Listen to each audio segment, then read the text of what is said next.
அனைவருக்கும் வணக்கம். இன்றைய பதிவில் ஒரு மனிதனுடைய வாழ்வியலில் பல சங்கடங்களை மேற்கொண்டு வருவார்கள். அப்பேற்பட்ட சங்கடங்கள் எதனால் ஏற்படுகின்றன?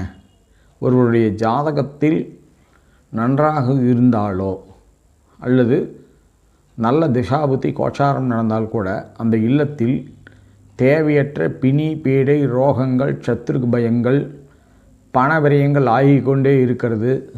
தரித்திர நிலைன்னு சொல்லுவோம். இது மாதிரியான தரித்திர நிலைகள் எல்லாமே அதிகமாக வந்து கொண்டிருக்கிறதுக்கான வாய்ப்புகள் மிக அதிகமாக காணப்படும்.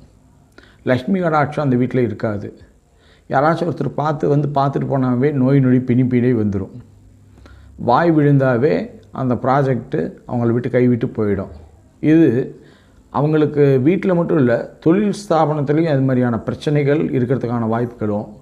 ஒருத்தர் கடை வச்சாங்கன்னா அவருக்கு போட்டி கடையாக இன்னொருத்தர் வைக்கும்பொழுது இந்த பிரச்சனைகள்லாம் ஏற்படுத்துவதற்கான வாய்ப்புகள் அதிகம். சரி, இதுக்கு இன்றைக்கி இருக்கக்கூடிய வேகமான உலகில் நம்ம போய் ஆலயத்தில் போய் தரிசனம் பண்ணுவதுங்கிறது பார்க்கும் பொழுது நிறைய பேரால் நடக்க முடியாத ஒரு செயல்பாடுகளாக இருக்கலாம். அப்பேற்பட்டவர்களுக்கு ஒரு எளிய மாதமான தீர்வுகள் தான் இது. பெரிய தீர்வெல்லாம் ஒன்றும் கிடையாது. அன்றாடம் நம்ம பயன்படுத்தக்கூடிய பொருட்களை வைத்து தாராளமாக சரி செய்யலாம். அப்படி சரி செய்யும் பொழுது என்னன்னா, ஒரு காலை எழுந்தவுடன் குளித்த பிறகு சூரிய உதயத்திற்கு பிறகு ஒரு செம்பு பாத்திரத்தில் பச்சை கற்பூரம், கஸ்தூரி மஞ்சள், தர்பை புல் இவை அனைத்தும் ஊற வச்சு அந்த தர்பையினால் உங்கள் வீட்டில் இருக்கக்கூடிய எல்லா பகுதிகள்லேயும் தெளித்து விடுங்க. முதல்ல தெளித்து வைத்த பிறகு உங்கள் வீட்டில் இருக்கக்கூடிய கிழக்கு பகுதியில் அமைந்துள்ள பகுதியில் தீபம், குத்துவிளக்கு 5 முகம் பஞ்சாட்சரம் நம சிவாய பஞ்சாட்சரம் நாராயணம் என்று சொல்லக்கூடியதையும் தீபமாக ஏற்றி அதற்கு அந்த குத்துவிளக்குக்கு மஞ்சள் தூள், குங்குமம், வெள்ளை மலர்கள், வெத்தலை பாக்கு, 2 பழம், ஒரு தேங்காய் உடைத்து ஊதுபத்தி காட்டிய பிறகு அதற்கு சில மந்திரங்கள் என்று சொல்லக்கூடியது சொல்ல வேண்டும். அந்த மந்திரங்கள் அப்படின்னு பார்க்கும் பொழுது, அதாவது அருட்பாவையில் வரக்கூடிய பாடல், அன்னை உன்னை எண்ணி அனுதினமும் வேண்டி மண்ணை தொட்டு கேட்டேன் மனதில் வந்து நிற்பாய் என்னை உனக்கீந்தேன் உன் கடாட்சம் ஈவாய் பொன் பூமி வேண்டும் பூரிப்பும் வேண்டும் இன்னல்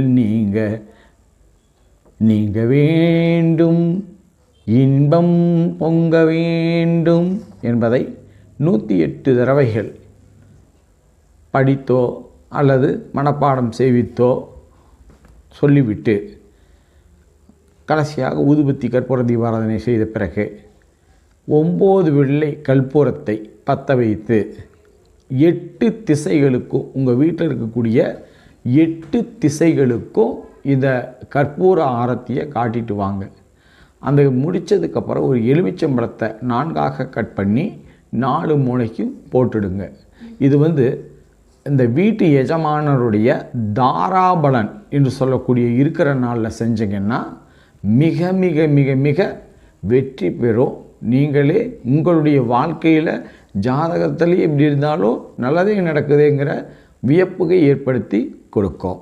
இப்போ ஏற்பட்ட எளிய பரிகாரங்களை நீங்கள் தாராளமாக செய்யலாம். இது எங்களுடைய சேனல்.